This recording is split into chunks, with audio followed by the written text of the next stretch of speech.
భారతదేశంలోని పేరుగాంచిన మరి ప్రసిద్ధి గాంచినటువంటి శ్రీరామరావు గారు నడిచినటువంటి ప్రదేశం. అలాంటి ఖమ్మం జిల్లాలో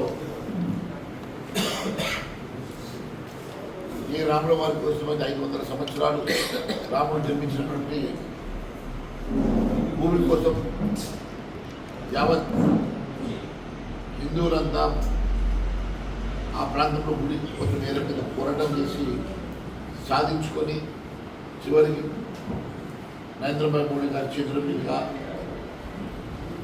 ప్రాణ ప్రతిష్ఠ చేసింది. ఆ అదృష్టం మనందరికీ కలిగినందుకు ధన్యవాదాలు. చాలా అదృష్టవంతులు. మరి ఖమ్మంలో మనము గతంలో కమ్యూనిస్ట్ పార్టీని చూసాం, తర్వాత కాంగ్రెస్ పార్టీని చూసాం.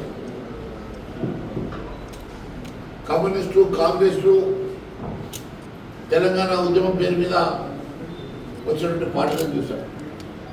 అందరూ అన్ని రకాలుగా హామీలు ఇచ్చి మోసం చేస్తే చివరిగా రేపు ఈ గడ్డ మీద కాషాయ జెండా ఎగరాల్సిందే. ప్రజలు కోరుకున్నట్టుగా ప్రజల సంక్షేమం కోసం కేవలం మన భారతీయ జనతా పార్టీ కూడా సాధ్యమవుతున్న విశ్వాసంతో ప్రజలు ఈ భారతీయ జనతా పార్టీ చూస్తూ ఉన్నారు. గతంలో కమ్యూనిస్టులు, తర్వాత కాంగ్రెస్ పార్టీ, తర్వాత ఉద్యమం పేరు మీద వచ్చినటువంటి టీఆర్ఎస్, బీఆర్ఎస్ రకరకాలుగా హామీలు ఇచ్చిన హామీలు నెరవేర్చక ఈ ప్రాంత ప్రజల్ని మోసం చేసిన విషయం ఈ ప్రాంత ప్రజలు గమనించలేదు. ఈరోజు ఖచ్చితంగా భారతీయ జనతా పార్టీ అధికారంలోకి వస్తే తప్ప మా బతుకులు మారవు, మా జీవితాలు మారవు అన్న విశ్వాసంతో ప్రజలు భారతీయ జనతా పార్టీలో చూస్తూ ఉన్నారు. రేపు ఖచ్చితంగా రేపు వచ్చేది రామరాజ్యం. ఖమ్మం జిల్లాలో జెండా అనేది కాషాయ జెండా తెలియజేస్తాం. 60 సంవత్సరాలు రకరకాల పేర్లతో కాంగ్రెస్ ప్రభుత్వం ఈ ప్రాంతాన్ని దోచుకుంటే ఉద్యమం పేరు మీద 10 సంవత్సరాలు ఉద్యమ పార్టీ కేవలం దోచుకోవడం కోసమే వచ్చినట్లు, దోచుకునేది దాచుకోవడం కోసమే వచ్చినట్టుగా ఈ ప్రాంత ప్రజల్ని మోసం చేసిన సంగతి కళ్ళారా చూసింది. మళ్ళీ అలవి కానీ సాధ్యం కానటువంటి హామీలతోటి మళ్ళీ ఈరోజు కాంగ్రెస్ ప్రభుత్వం, రేవంత్ కాంగ్రెస్ ఈరోజు కొత్తగా ప్రభుత్వం ఏర్పాటు చేసుకున్నది. దాదాపు 80 రోజులుగా వస్తుంది.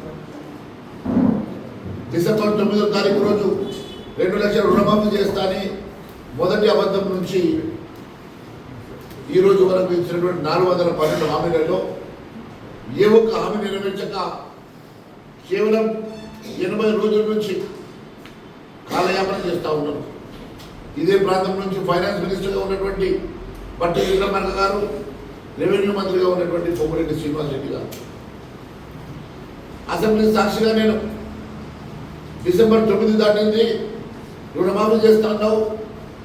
దాని తర్వాత నెల రోజుల లోపల నిరుద్యోగ వృత్తి ప్రతి యువకుడికి 35 లక్షల మంది నిరుద్యోగులకి నెలకు 4,000 రూపాయలు ఇస్తాను కదా, మరి ఎందుకు మొదలు పెట్టలేదు నేను అసెంబ్లీ సాక్షిగా నిలదీస్తే ఇక్కడ ఉన్నటువంటి ఫైనాన్స్, ప్రాంతానికి చెందినటువంటి ఫైనాన్స్ మంత్రి బట్టి విక్రమార్క గారు లేచి మేము ఎక్కడ హామీ ఇచ్చామండి, మేము హామీ ఇవ్వలేదు అని చెప్పేసి అబద్ధాలు ఆడింది. అసెంబ్లీ సాక్షిగా ప్రజల్ని మభ్యపెట్టి తప్పుదో పట్టించి అబద్ధాలు ఆడిందంటే కేవలం ఏ రకంగా అబద్ధాలు ఆడాలా దానికోసం ట్రైనింగ్ తీసుకొని మరి కాంగ్రెస్ పార్టీ ఎన్నికల్లో బరిలోకి వచ్చిందన్న సంగతి తెలియజేస్తా ఉన్నాను. 2 లక్షల రుణమాఫీ కోసం ₹1 కూడా అలకేట్ చేయలేదు.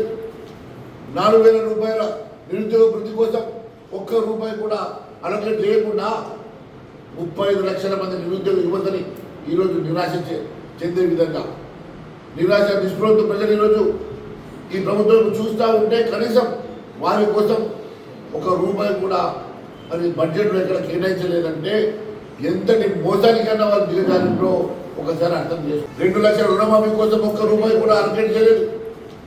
4,000 రూపాయల నిరుద్యోగ వృద్ధి కోసం ఒక్క రూపాయి కూడా అలకేట్ చేయకుండా 35 లక్షల మంది నిరుద్యోగ యువతని ఈరోజు నిరాశ చెందే విధంగా నిరాశ నిస్పృహతో ప్రజలు ఈరోజు ఈ ప్రభుత్వం చూస్తూ ఉంటే కనీసం వారి కోసం ఒక రూపాయి కూడా మరి బడ్జెట్లో ఎక్కడ కేటాయించలేదంటే ఎంతటి మోసానికన్నా వాళ్ళు దిగజారిందో ఒకసారి అర్థం చేసుకోవాల్సిన అవసరం ఉంది. హామీల గురించి అడిగితే మనం చెబుతూ కొట్టాలని చెప్పేంత వీళ్ళు ఈరోజే డిప్రెషన్కు వచ్చి ఈరోజు ఫ్రస్ట్రేషన్కి వస్తున్నారంటే ఈ ప్రభుత్వం ఏ రకమైనటువంటి ఆలోచనతో ఉన్నదో దీన్ని బట్టి ప్రజలు గమనిస్తూ ఉన్నారు. నేను ఒకటే చెప్తా ఉన్నాను, గత 10 ఏళ్లలో గత ప్రభుత్వం మోసం చేసింది కదా, మరి మేమెందుకు మోసం చేయకూడదని వీళ్ళు అనుకుంటా ఉన్నారా? గత ప్రభుత్వం ఇచ్చిన హామీలు నెరవేర్చక ఈ ప్రాంత ప్రజల్ని 10 సంవత్సరాలుగా మోసం చేసింది కాబట్టి మేము అంతకన్నా 4 ఎక్కువ అబద్ధాలు చెప్తాం, అంతకన్నా 4 ఎక్కువ హామీలు ఇస్తాం అని చెప్పి ఎక్కువ హామీలు ఇచ్చి ఎక్కువ అబద్ధాలు చెప్పి ఈరోజు అధికారంకి వచ్చారు కదా. మరి ఈరోజు మీకున్నటువంటి బడ్జెట్ అలొకేషన్స్లో మీరు ఇచ్చిన హామీల కోసం కావాల్సింది 3.5 లక్షల కోట్లు, మేము కేటాయించింది 50,000 కోట్లు. ఆ డబ్బు కూడా పూర్తిగా ఖర్చు చేస్తారన్న నమ్మకం విశ్వాసం లేదు. ఎందుకంటే రెవెన్యూలో లేని రెవెన్యూ 20,000 కోట్లు ఎక్కువ చూపిస్తూ ఉంటారు. అంటే కొత్తగా ట్యాక్స్ వేయడానికి కూడా ఈ ప్రభుత్వం సిద్ధపడ్డట్టుగా కనిపిస్తుంది. ఒక దళిత నాయకుడై ఉండి ఫైనాన్స్ మినిస్టర్గా ఉప ముఖ్యమంత్రిగా ఉన్నటువంటి బట్టి విక్రమార్క గారు కనీసం ఆయన సామాజిక వర్గానికి చెందిన వారికి కూడా మోసం చేసి అన్యాయం చేసినట్టే ఇంతకన్నా దుర్మార్గం ఒకటి లేదని తెలియజేస్తా ఉన్నారు. 12 లక్షల రూపాయలు దళిత బంధువు ప్రతి కుటుంబానికి ఇస్తా అని చెప్పావు కదా, ఒక్క రూపాయి కూడా దళిత బంధువులు కేటాయించలేదంటే దళిత సామాజిక వర్గానికి నువ్వు అన్యాయం చేసినట్టు మోసం చేసి కాదని అడుగుతున్నావు. సగం శాతం 50% పైన బీసీ సామాజిక వర్గం ఉన్నటువంటి తెలంగాణ రాష్ట్రంలో 10 లక్షల రూపాయలు ప్రతి బీసీ కుటుంబానికి లోన్ ప్రొవైడ్ చేస్తామని చెప్పి కనీసం దానికి సంబంధించి డబ్బులు కూడా 1 రూపాయి కూడా కేటాయించలేక బీసీ సామాజిక వర్గానికి కూడా మోసం చేసేటువంటి ప్రభుత్వం. ఎక్కడ కూడా బడ్జెట్లో బీసీల విషయంలో కానీ దళితుల విషయంలో కానీ ఎక్కడ కూడా 1 రూపాయి కూడా వారిచ్చిన హామీలలో నెరవేర్చడానికి కేటాయించలేదంటే దళిత బీసీ సామాజిక వర్గాన్ని పూర్తిగా విస్మరించి అన్యాయం చేసి మోసం చేసిన సంగతి నేను ఒకసారి గుర్తు చేస్తా ఉన్నాను. ఇంకో ప్రబుద్ధుడు రెవెన్యూ మంత్రి, కాంట్రాక్టర్ కమ్ రెవెన్యూ మంత్రి పొంగులేటి శ్రీనివాసరెడ్డి గారు. పొంగులేటి శ్రీనివాసరెడ్డి గారు రెవెన్యూ మంత్రిగా మీరు ప్రతి పేదవాడికి ఇల్లు కట్టుకోవడానికి భూమి కేటాయిస్తా ఉన్నావు కదా, ప్రతి పేదవాడికి 250 గజాల భూమి ఈ ప్రాంతంలో ఉద్యమంలో నష్టపోయిన వారికి ఇస్తామని చెప్పావు కదా. దానికి ఎన్ని వేల ఎకరాల భూమి, ఎన్ని లక్షల ఎకరాల భూమి అవసరం ఉంటుందో ఎప్పుడైనా లెక్కేసినావా? ఈ రాష్ట్రంలో ఉన్నటువంటి అసైన్ భూమి ఎంత, ఈ రాష్ట్రంలో ఉన్న ప్రభుత్వ భూమి ఎంత, పోనీ ప్రైవేట్లో కొని ఇవ్వాలంటే దానికి కావాల్సిన బడ్జెట్ ఎంత, ఏ రోజున ఆలోచన చేసినావా? కేవలం ఎన్నికల్లో డబ్బులు ఎదుగుతుంది గెలవడం కాదు. మొన్న తుమ్మల నాగేశ్వరరావు గారు అంటా ఉన్నారు, ఈ ప్రాంతంలో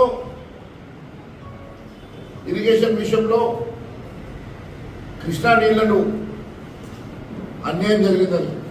అయ్యా తుమ్మల నాగేశ్వరరావు గారు 5 సంవత్సరాలు మీరు టీఆర్ఎస్ ప్రభుత్వంలో ఉన్నప్పుడే కదా కేసీఆర్ గారు సంతకం పెట్టింది.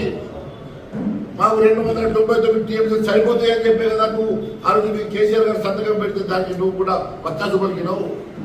ఈరోజు చిలక పరుగులు పలుకుతున్నావయా?